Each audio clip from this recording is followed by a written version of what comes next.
Pergi ke pasar Hong Kong. Nah, ini nih teman-teman, kalau di Hong Kong itu kalau ada orang yang mencurigakan pasti dihentikan oleh Pak Polisi ya.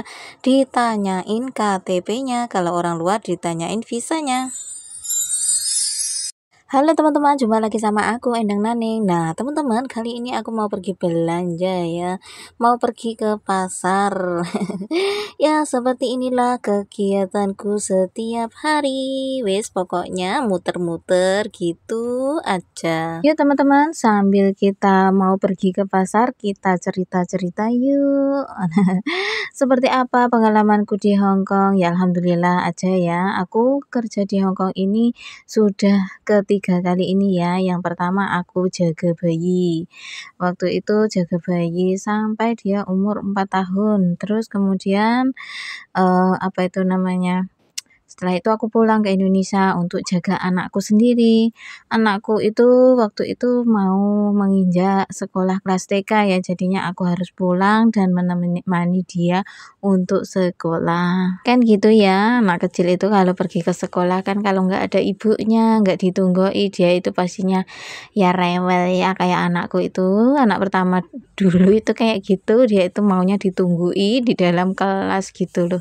Nah terus kemudian aku sampai 2 tahun ya, anakku sudah bisa lepas dari aku, ibaratnya dia sudah bisa mandiri, bisa sekolah sendiri, terus habis gitu sudah tidak perlu dikawal gitulah.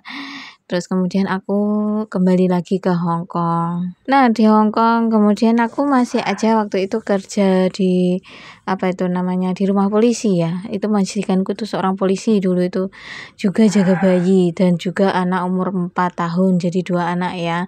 Terus kemudian aku di situ itu 4 tahun juga, 4 tahun. Waktu itu aku pulang itu karena apa? Karena di Hong Kong itu demo besar-besaran ya teman-teman. Terus ya namanya juga kita itu ikut polisi ya. Aku itu berada di daerah Wong Tai Sin, itu perumahannya aduh kena serangan. Ya wis gak, akhirnya aku kurang 2 bulan kalau nggak salah, kurang 2 bulan bos aku sudah berencana untuk pergi ke Australia. Terus akhirnya kan pindah kerja atau gimana, aku juga kurang paham ya. Terus akhirnya aku pulang ke Indonesia. Kalau di Hong Kong itu meskipun kita itu kontrak masih kurang 2 bulan, itu sudah dihitung finish ya teman-teman. Karena kita tidak mengundurkan diri karena memang keadaan, jadinya bos itu wajib memberi kita uang 2 bulan itu 2 bulan full ya. Jadi kita nggak kerja, tapi kita itu punya uang uang gaji lah, uang gaji 2 bulan itu dibayar full sama bos ya. Terus kita itu difinishkan seperti itu ya teman-teman. Nah Pak Polisi ini sebenarnya bukan untuk menangkap, itu tidak ya. Kalau kita itu dicegat polisi, terus ada ada visa, ada KTP. Kalau seperti aku kan seorang pekerja ya di Hong Kong, jadinya KTP itu harus kemana-mana dibawa, itu KTP Hong Kong ya, kita itu punya KTP Hong Kong. Nah itu terus kemudian ya, ini video aku kembalikan lagi. Kemudian aku itu setelah 4 tahun aku pulang lagi ke Indonesia, terus habis gitu waktu itu setelah demo-demo di Hong Kong itu belum selesai ya, itu musim corona teman-teman. Waduh, musim corona itu kerja apapun susah di Indonesia, dampaknya sungguh luar biasa ya waktu itu. Terus akhirnya aku di rumah ya bertahan lama banget, kemudian sampai aku punya anak lagi ya. Punya anak lagi yang kedua. Terus habis gitu punya anak kedua, terus aku kok ada ingin lagi ya, nyoba lagi lah pergi ke luar negeri gitu ya, mencari rezeki kayak gitu. Terus akhirnya aku pergi ke Hong Kong lagi, itu pada waktu anakku yang nomor 2 ini umur 1,5 tahun ya teman-teman, 1,5 tahun. Terus aku tinggal lagi ke sini karena aku ini sudah bisa bahasa, terus paspor sudah ada, jadinya aku prosesnya tinggal tunggu visa di rumah aja ya, seperti itu. Aku di telepon bos, di interview ya. Pada waktu itu aku diinterview bos itu 1 kali sama bosku ini ya. Aku ditanya, apa kamu mau jaga orang tuaku kayak gitu.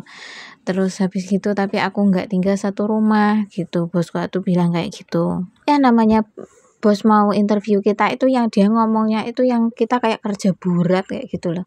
Tapinya aku itu kan sudah pengalaman kerja di Hong Kong ya, seberat apapun kerja di Hong Kong ya namanya juga kerja kayak gitu. Tapi alhamdulillah semua yang dikatakan bosku itu tidak sama. Karena apa? Mbahku itu masih bisa jalan, mbahku itu masih apa itu namanya bisa makan sendiri, terus pokoknya dia itu cuma perlu teman gitu aja ya, teman untuk apa, seperti mengingatkan dia untuk minum obat, terus apa itu jaga dia sampai jangan sampai dia jatuh, namanya juga orang tua ya, pastinya dia itu kayak agak gruyuh kayak gitu, yes kayak gitu, pokoknya jaga dia jangan sampai jatuh, nyiapin makanan untuk dia karena dia itu sudah nggak gimana ya, kalau mau jalan-jalan keluar itu dia kayak nggak mau kayak gitulah. Pokoknya alhamdulillah banget ya ini kerjaanku ini bener-bener sangat ringan makanya aku juga kerasan. Pokoknya terus apalagi mbakku itu juga orangnya itu pendiam ya teman-teman, pendiam. Dia diajak ngomong apa itu dia itu ya nyauri aja satu kata dua kata itu sudah. Dia tidak terlalu banyak ngomong kayak gitu. Terus apa itu namanya? Karena memang pendengaran dia itu sudah berkurang makanya dia itu mungkin dia itu malas untuk berbicara ya, cuma ngomongnya kalau dia mau cerita aja cuma kalau waktu dia nyuruh aku belikan ini, masakan itu, kayak gitu aja. Dia nggak apa itu namanya nggak banyak cerita lah pokoknya. Nah pada saat ini dia itu perlu perawatan yang intensif karena apa ya mungkin ya karena kesehatan dia juga ya yang menurun, terus kemudian sekarang alhamdulillah aja ada suster dari rumah sakit itu yang datang untuk ngecek dia ya, untuk 1 minggu sekali dia datang untuk ngecek gimana kondisi dia, terus habis gitu gimana apa itu namanya tenaga dia, wis pokoknya semuanya dicek kayak gitu. Karena mbahku ini malas olahraga ya, jadinya kayak tulang-tulangnya itu agak kaku untuk apa, untuk berolahraga itu dia nggak mau. Entahlah ya namanya juga orang tua, aku paksa pun juga nggak mau loh. Bingung aku juga. Ya seperti itulah cerita aku di Hong Kong ya teman-teman. Pokoknya kisah aku di Hong Kong ini ya alhamdulillah banget pokoknya yang ini itu kerjaan yang bener-bener menurut aku lebih mudah ya, hanya jaga dia aja terus habis gitu, waktu aku untuk telepon anak itu banyak banget ya, beda lagi dengan kita jaga anak kecil ya, kalau jaga anak kecil kan kita harus 24 jam mantengin dia ya, kayak gitu. Soalnya apa, anak kecil kan masih melayu rono, melayu rene, nanti kalau nggak diawasi takutnya kan jatuh atau gimana. Tapi kalau orang tua yang penting dia itu sudah aring, tenang, sehat, makannya sudah kenyang, ya udah kayak gitu. Pokoknya minum obatnya secara teratur, ya wis kayak gitu. Nah, memang beberapa hari ini aku sibuk banget dengan pekerjaanku ya, teman-teman. Jadinya aku agak gimana, agak kendor bikin video.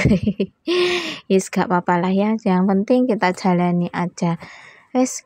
Aku tuh senang banget deh. Alhamdulillah, sekarang itu aku sudah bisa apa itu namanya paling enggak ya nyimpan kenangan di YouTube. Seru banget deh pokoknya. Nah, teman-teman, aku tinggalnya di daerah Taipo ya, teman-teman. Jadi banyak banyak sekali orang tua-tua di sini ya. Kadang-kadang kalau waktu siang hari itu banyak mbak-mbak yang jogo mbahnya ini di sini ya, wes ngobrol-ngobrol ya kayak gitu. Kalau aku pergi pasar kan gitu dia itu ya. Pasti saling nyapa kita nanti jago sebentar aja gitu terus pulang. Aku tuh biasanya kalau apa itu namanya pergi ke pasar itu pamitnya mbahku itu pagi. Pagi aku sudah pamit, "Mbah, nanti kalau kamu sudah tidur, aku pergi ke pasar. Kalau aku kan dia mesti cepet-cepet ya, pokoknya nggak sampai 1 jam lah. Aku kalau pasar besar mungkin cuma setengah jam. Belanja langsung pulang kayak gitu. Jadinya apa itu dia belum bangun, nah aku sudah sampai di rumah kayak gitu. Soalnya pasar di Hongkong itu deket-deket banget teman-teman. Kalau kita itu supermarket, aku cuma di bawah blok ya, di bawah blok lah. Pokoknya turun bawah gitu aja. Nanti sudah jalan kaki seberangan situ aja sudah sampai supermarket besar. Kalau pasarnya besar itu ya agak agak jauh sedikit lah. Itu ada jembatan ya, itu nyebrang jembatan baru sampai di pasar besar. Tapi di pasar besar itu aku senangnya belanja di situ itu barang-barangnya lebih murah ya teman-teman, kita bisa mengirit uang belanjaan. Aku tuh setiap belanja ya, pastinya aku selalu ambil risit. Untuk apa ya? Aku tuh biar tenang gitu loh. Soalnya apa, meskipun bosku itu nggak meminta risit ya, tapi aku itu selalu minta ya, karena apa, aku kerja itu lebih baik koyo apa adanya gitu loh. Maksud aku terang-terangan kayak gitu. Kita belanja ada risitnya, uangnya habis kemana bos tahu, apa yang kita beli bos tahu kayak gitu. Itu aku lebih tenang ya, aku nggak nanti bos juga nggak ngira-ngira, aku pun juga nggak takut-takut. Pokoknya gamblang lah kayak gitu. Jadinya lebih enak. Bos aku itu baik banget ya. Kalau dia itu mau kasih uang saku aku sendiri buat aku sendiri itu sendiri ya, tidak tidak disamakan dengan uang belanja itu tidak. Nah, ini buat kamu untuk beli ini buat kamu lah, terserah kamu buat apa kayak gitu. Nanti uang lemburan pun juga gitu, bos itu sudah ini uang lemburan kamu kayak gitu, jadinya gamblang banget. Nah, teman-teman ini juga ada orang tua yang, nah orang tua di Hongkong itu jualan kayak gitu, itu tanaman sendiri ya, dia dijual di apa itu namanya di jalan itu banyak sekali orang yang beli kok di situ. Pokoknya seperti inilah postinganku ngelantur ngalor ngidul. Ya teman-teman, terima kasih ya teman-teman sudah menyaksikan video aku. Jangan lupa like, comment, dan subscribe channel aku biar akun aku berkembang. Ya teman-teman, bye-bye. Terima kasih. Sampai jumpa di videoku selanjutnya. Nah ini nih aku sudah sampai di rumah nih. Aku mau pulang. Pokoknya seperti inilah kegiatanku di Hongkong ya teman-teman. Bye-bye. Terima kasih.